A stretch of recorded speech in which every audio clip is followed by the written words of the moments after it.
Bienvenue sur Africa 24 dans cette nouvelle édition du 12-15. Voici les titres. L'Éthiopie voit le nombre de réfugiés sud-soudanais augmenter jour après jour. Le pays lance un appel international pour améliorer leurs conditions de vie. Les autorités craignent une crise sanitaire. Le président de la République du Sénégal, Macky Sall, effectuera une visite d'État de 4 jours en Algérie à l'invitation du président de la République, Abdelaziz Bouteflika. Les entretiens entre les présidents donneront l'occasion d'échanger sur des questions d'intérêt commun. Et puis le Gabon envisage de réviser son budget 2015. Le cours de l'or noir vient d'atteindre son plus bas niveau depuis 2009 en passant sous la barre des $50 le baril. Et cette ressource représente près de 80% de ses recettes d'exportation.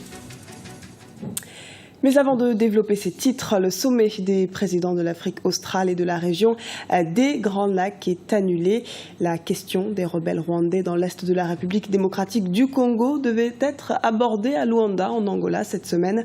Ce sommet des chefs de l'État ne sera pas organisé car la décision d'engager une action militaire contre les FDLR a déjà été prise et il ne reste maintenant qu'à la mettre en œuvre, a déclaré Joaquim Do Espirito Santo, directeur Afrique du ministère angolais des relations extérieures. L'Éthiopie lance un appel pour aider à accueillir les réfugiés du Sud-Soudan. Ils sont aujourd'hui des milliers regroupés au sein du camp de Gambela. Toutefois, le pays se trouve dans l'incapacité à gérer les flux grandissants de ces derniers. Les précisions d'Idelet Bissou.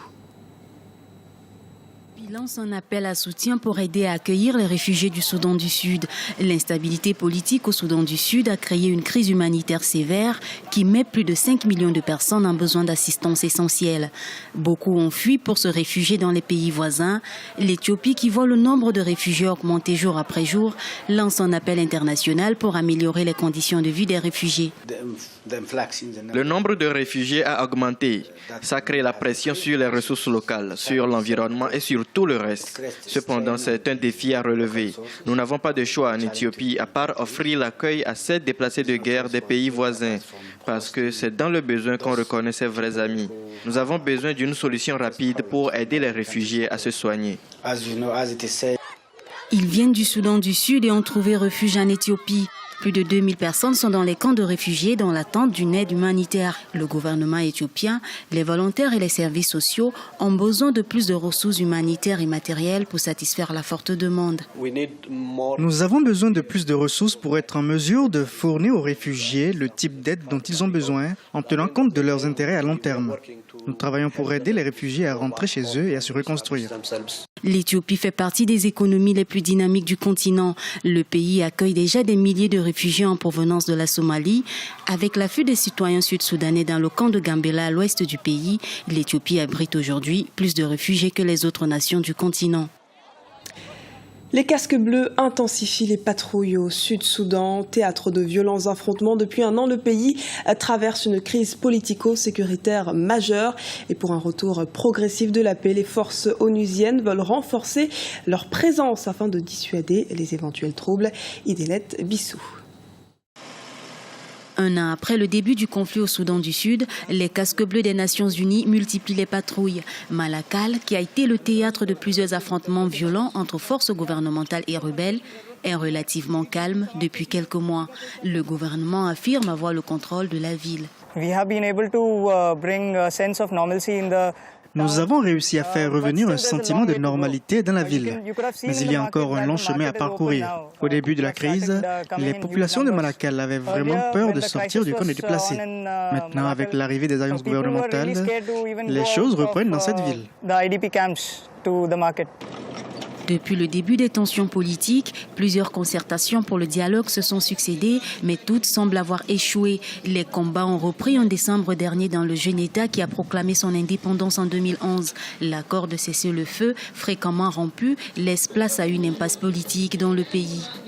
Les gens doutent encore du retour effectif de la paix, même lorsqu'ils sortent du camp pour se rendre en ville, car les gens craignent une nouvelle attaque.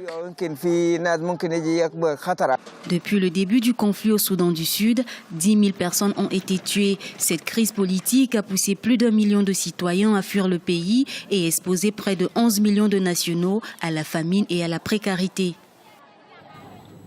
Nouvelle équipe gouvernementale en Somalie. Le Premier ministre Omar Abdirachid Ali Sharmark a nommé ce dimanche pas moins de 60 personnes. Un cabinet exactement composé de 26 ministres, 25 adjoints et 9 secrétaires d'État. Le mot d'ordre est donné. Le gouvernement fixe le cap pour un retour définitif à la paix. La liste doit être à présent approuvée par les députés. Rappelons que la Somalie doit se doter l'an prochain d'une nouvelle constitution et procéder à des élections malgré la menace des islamistes Chebab qui continuent de mener régulièrement des attaques. Le président de la République du Sénégal, Macky Sall, entame ce lundi une visite de 4 jours en Algérie à l'invitation de son homologue algérien Abdelaziz Bouteflika. Les travaux qui réuniront les deux délégations durant cette visite devraient aboutir à la signature de plusieurs contrats, comme nous l'explique Anan Farou. En visite d'État durant 4 jours à partir de ce lundi, le président sénégalais Macky Sall a pour mission de dynamiser les relations économiques avec l'Algérie. Actuellement, les échanges commerciaux entre Dakar et Alger sont estimés entre 8 et 10 milliards de francs CFA, des chiffres qui mettent en lumière la marge de développement possible des échanges entre les deux pays. Pour cela, dès ce lundi, le chef de l'État sénégalais présidera le Forum économique algéro-sénégalais aux côtés du Premier ministre algérien Abdelmalek Sellal. Plusieurs accords devrait être signé pour renforcer cette coopération sud-sud.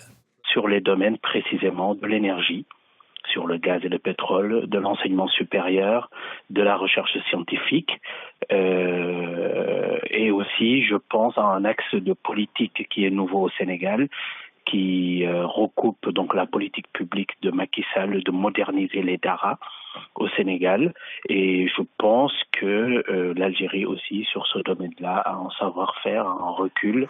Outre la dimension économique, cette visite officielle en Algérie du président Macky Sall vise à renforcer l'approche sécuritaire commune.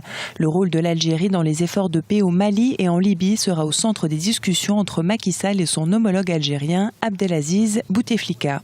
Et dernièrement, il y a eu la visite du président tchadien et je crois que l'Algérie, la diplomatie algérienne est en train d'essayer de coordonner les actions avec des pays importants du continent pour essayer de trouver une approche concertée, une approche très africaine, une approche consensuelle sur le dossier de lutter contre les groupes djihadistes, contre le terrorisme, mais aussi contre toutes les formes de criminalité qui traversent les frontières, notamment le trafic d'armes, l'immigration clandestine, le trafic de drogue et tout le crime organisé. Sécurité, politique, économie, mais aussi culture et religion, le Sénégal et l'Algérie vont solidifier leurs liens durant 4 jours.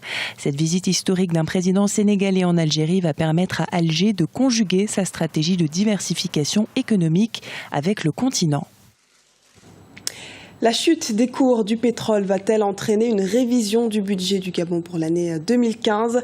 Possible, car les recettes de l'État risquent de péricliter au cours de cette année, considérant la baisse drastique du prix du baril de pétrole. Le président gabonais Ali Bongo Ondimba a invité le Premier ministre Daniel Anaondo à organiser la semaine prochaine un séminaire sur la crise pétrolière. Graziella Tiakunte. Les taux se resserrent sur les pays producteurs de pétrole. Pour faire face à la chute vertigineuse des cours mondiaux, certains n'hésitent pas à prendre des mesures drastiques. C'est le cas notamment du Gabon qui envisage de réajuster son budget 2015. Il faut dire qu'en dépit des efforts consentis par le gouvernement en matière de diversification de son économie, celle-ci demeure fortement tributaire de la rente pétrolière qui représente entre 50 et 60% des revenus de l'État et près de 80% de ses recettes d'exportation. Je ne vois pas comment est-ce que l'État gabonais pourrait se passer, si vous voulez, d'une révision du budget, dans la mesure où c'est pratiquement un phénomène qui touche tous les pays pétroliers, et le Gabon en particulier, vu sa dépendance vis-à-vis des recettes d'exportation, qui est semblable à peu près à un pays comme l'Algérie, qui aujourd'hui a demandé, par exemple, à l'Arabie Saoudite de baisser sa production. Donc, de mon point de vue, c'est un passage obligé pour tous les pays pétroliers. Une urgence donc, d'autant plus que l'agence de notation Fitch Ratings a récemment abaissé les perspectives du pays de stable à négative, anticipant une chute de 20% de la valeur du pétrole produit par le Gabon en 2015. Une évaluation pourtant basée sur un cours de $83 le baril de brut contre $50 actuellement.